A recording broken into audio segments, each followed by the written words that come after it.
Marcel Proust towards Swann, In Search of Lost Time, 1. To Gaston Calmette, as a token of deep and heartfelt gratitude.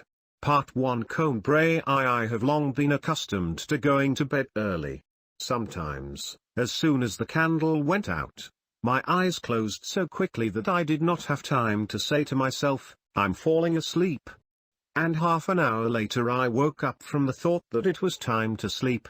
It seemed to me that the book was still in my hands and I had to put it down and put out the light.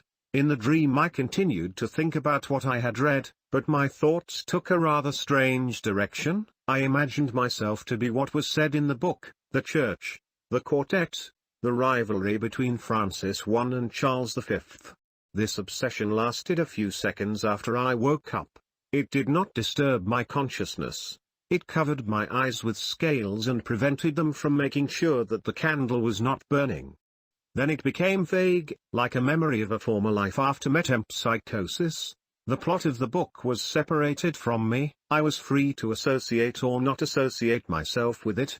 Thereupon my sight returned, and to my astonishment I became convinced that there was darkness all around me, soft and soothing to the eyes, and perhaps even more soothing to the mind, to which it appeared as something inexplicable, incomprehensible, as something really dark. I asked myself what time it might be now. I heard the whistles of locomotives.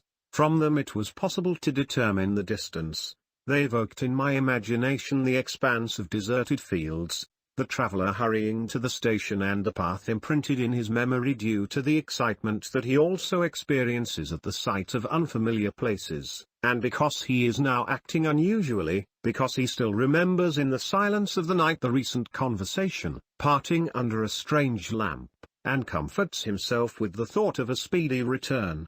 I lightly brushed my cheeks against the soft cheeks of the pillow, as fresh and plump as the cheeks of our childhood. I struck a match and looked at the clock. It's almost midnight. This is the very moment when a sick traveler, forced to lie in an unfamiliar hotel, is awakened by an attack and he rejoices at the strip of light under the door.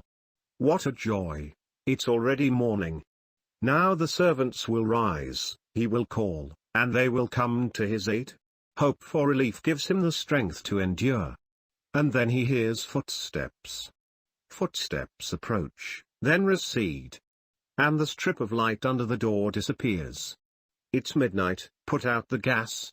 The last servant left, which means you will have to suffer all night. I fell asleep again, but sometimes I woke up just long enough to hear the characteristic crackling of the panels, to open my eyes and gaze around the kaleidoscope of darkness, to feel, thanks to an instant glimpse of consciousness, how things were fast asleep. The room, all that insensible part of which I was and with which I had to connect again,